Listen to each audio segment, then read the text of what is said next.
Olá a todos do segundo D. Aqui são exemplos da lista de exercícios de matemática dessa semana. Aqui são exemplos semelhantes à lista de exercício. Na questão 1, o conteúdo é permutação com elementos repetidos. Aí quer saber quantos anagramas podem ser formados com as letras da palavra. Então, anagrama é só eu trocar a ordem dessas letras, certo? Então, quer saber quantas palavras com ou sem sentido, trocando a ordem dessas letras, eu posso formar com essa palavra. Então, primeiro, para chegar a esse resultado, eu tenho que olhar quantas letras tem no total aqui, contando 2, 4, 6, 8, 10, 12, 14, 15. No total são 15 letras. Então aqui em cima vai aparecer a quantidade total de letras, 15 fatorial. Lembrando que essa exclamação é fatorial, que é a multiplicação, 15 vezes 14 vezes 3 até chegar no 2. Agora eu vou contar as letras que vão se repetir, cada uma separadamente. Então, começando, a primeira letra que se repete é a letra A, que vai aparecer 1, 2, 3 vezes. Então, aparece aqui 3 fatorial. A próxima letra que se repete é a letra R, que aparece 2 vezes. Então, vai aparecer 2 fatorial. Depois, vai aparecer a letra L 3 vezes, 3 fatorial.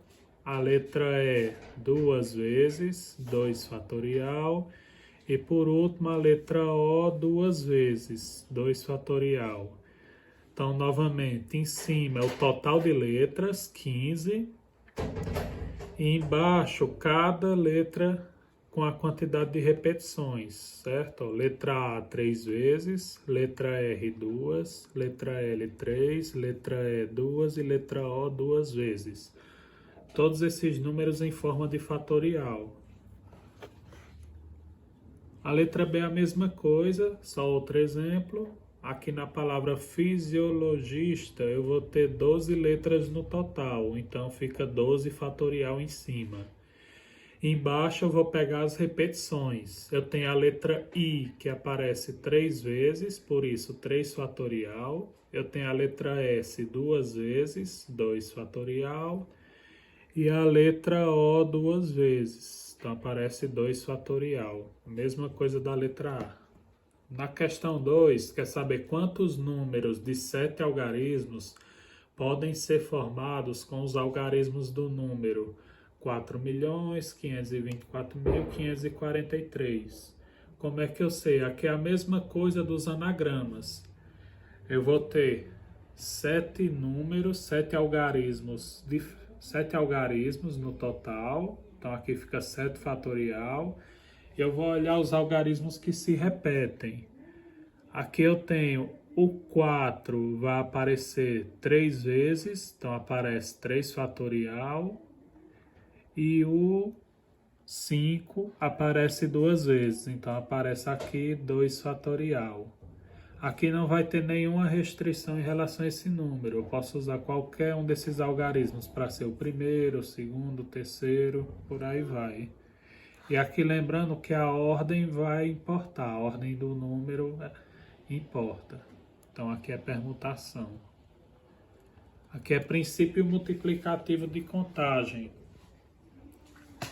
Eu vou olhar quantos elementos eu tenho para o primeiro, para o segundo e daí por diante. Aqui eu tenho um conjunto A, que é formado pelos algarismos 0, 1, 4, 7 e 8. Eu quero saber quantos números de 5 algarismos distintos podem ser formados. Então, para chegar nesse resultado, como é que eu faço?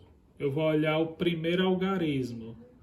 O número de 5 algarismos, o primeiro algarismo dele não pode ser o 0, porque se for o 0, eu vou ter aqui um exemplo que eu coloquei. Ó. Por exemplo, se eu tiver esse número 04187, esse número ele não tem 5 algarismos, porque esse 0 não vai ter valor. Esse número aqui é igual a 4.187, ele só teria 4 algarismos. Então, o primeiro algarismo do número, ó, esse primeiro que aparece, não pode ser 0. Então, quantas opções eu tenho? Se são 5, eu não posso usar o 0, sobram 4 opções. Pode ser o 1, o 4, o 7 ou o 8. Para o segundo algarismo, eu posso usar qualquer um deles, só que eu não posso repetir o primeiro que foi escolhido. Por exemplo, se eu escolhi o 4 para ser o primeiro algarismo, eu não posso repetir ele, então sobrariam 4 opções. Para o terceiro, sobrariam 3, porque eu não posso usar nem o primeiro nem o segundo. Para o quarto, são 2, para o quinto, é 1. Então, aqui é um exemplo, por exemplo. Se eu tiver um número...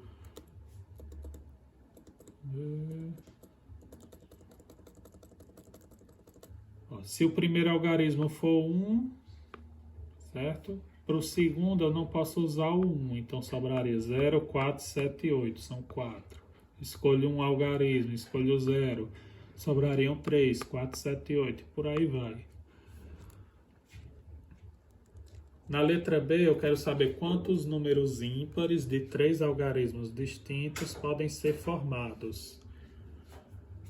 Então, primeiro, para o número ser ímpar, o último algarismo tem que ser ímpar. Aí, das opções que eu tenho aqui na questão, para o número ser ímpar, ele tem que terminar com 1 ou com 7. Porque se ele terminar com 0, 4 ou 8, ele vai ser um número par.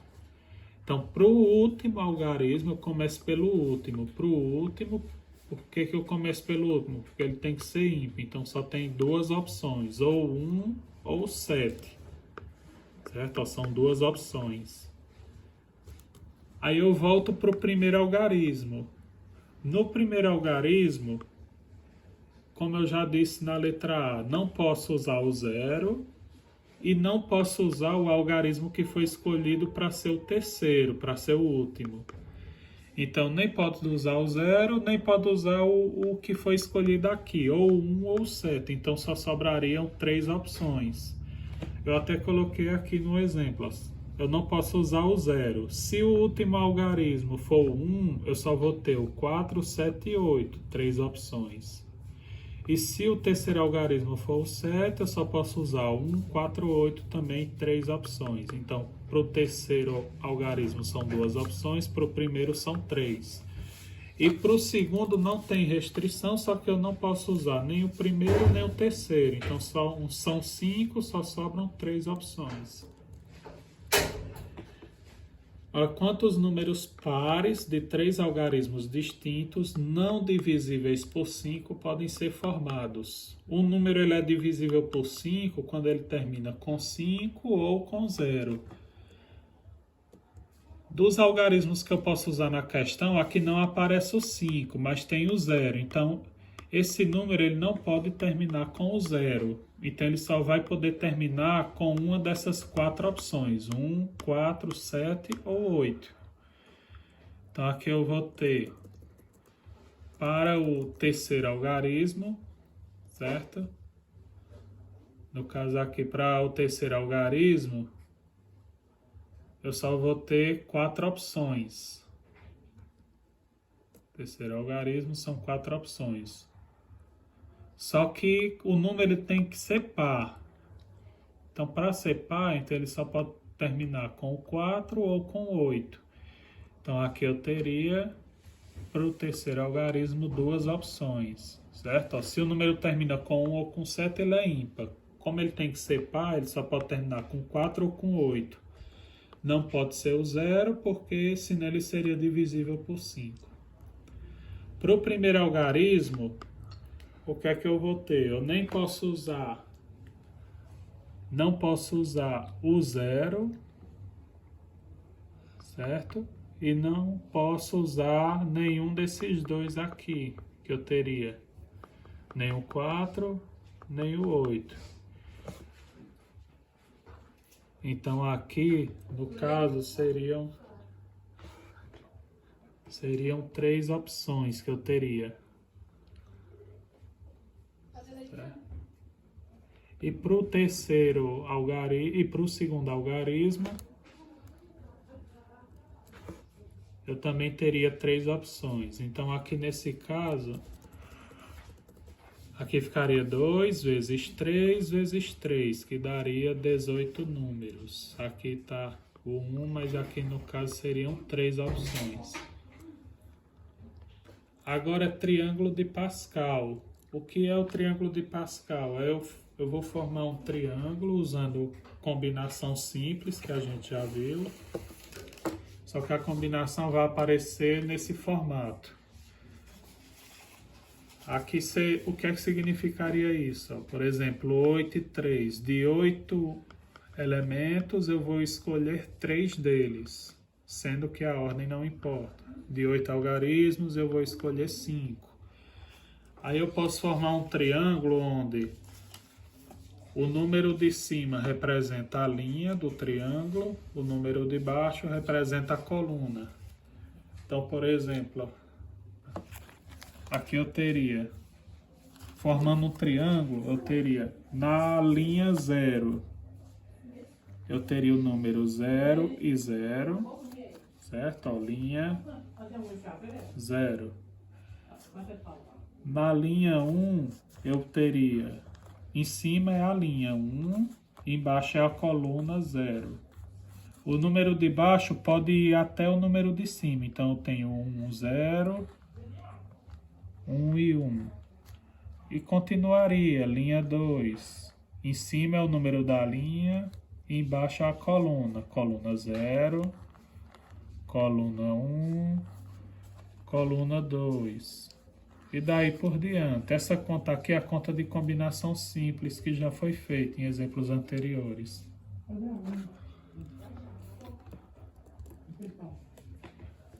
Aí aqui eu tenho nas propriedades do triângulo de Pascal, eu tenho que se a soma, se o número de cima for igual, e se a soma dos números de baixo der igual ao número de cima, então o resultado aqui vai ser o mesmo. Quando eu fizer essa conta, vai dar o mesmo resultado desse outro.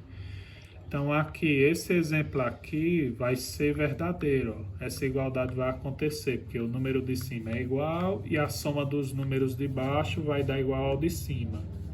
Se eu tivesse, por exemplo, 11 e 3, 11 e 8 também seria igual, porque 3 e 8 daria igual a 11, daria igual ao número de cima. Então, por exemplo, aqui, se eu tivesse 11 e 3, seria igual a 11 e 8, que o número de cima é igual e a soma dos dois de baixo dá igual a 11. Também vai acontecer, por exemplo, 15 e 6 vai ser igual a 15 e 9. Que o número de cima é igual, a soma dos de baixo é igual ao de cima, certo? Se a soma não for igual, então não acontece a igualdade, a alternativa seria falsa.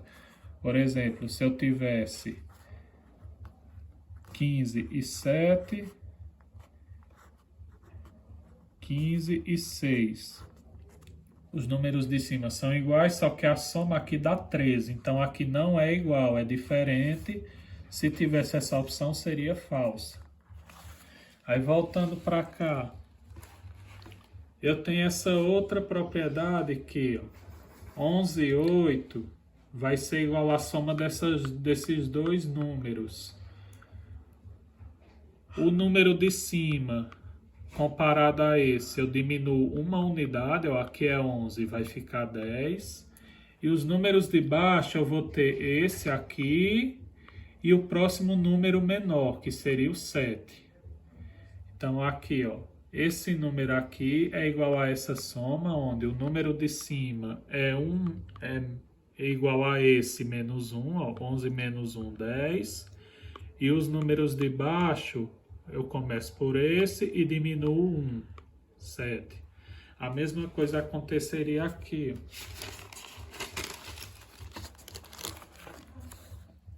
Por exemplo, se eu tivesse aqui 9 e 6.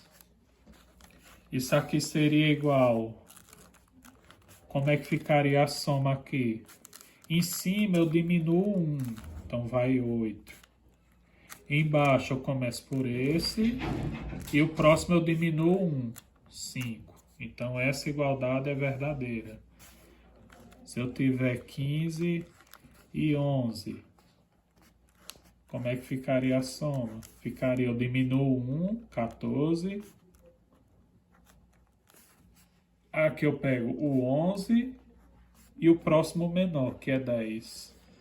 Se não acontecer dessa forma, aqui fosse, por exemplo, um 9, um 8, aí aqui a igualdade não aconteceria, seria falsa. Nessa terceira propriedade,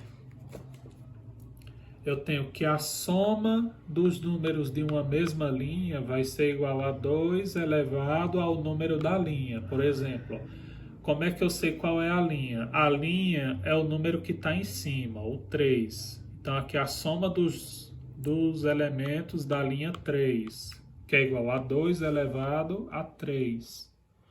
Lembrando que todos os elementos vai começar do 0 e vai até o próprio número, que é o 3. Se for aqui os elementos da linha 1, eu começo, ó, a linha 1, o 1 está representado em cima, eu começo do 0 e vai até o 1, que é o próprio número. Na linha 2, o 2 está em cima, começa do 0, vai até o 2. Na linha 3 eu tenho lá o exemplo. Na linha 4, iria 4 e 0, 4 e 1, e daí vai até o 4 e 4, até ficar igual, certo? Se tiver faltando algum número aqui, aí a soma daria errado, não daria igual a essa expressão que eu tenho, 2 elevado a 4. Por exemplo, essa soma aqui, até esse último número, seria 2 elevado a 4. Nessas outras linhas aqui, ó, aqui seria 2 elevado a 0, aqui seria 2 elevado a 1, 2 elevado a 2. Para saber é só fazer as continhas que a soma vai dar igual.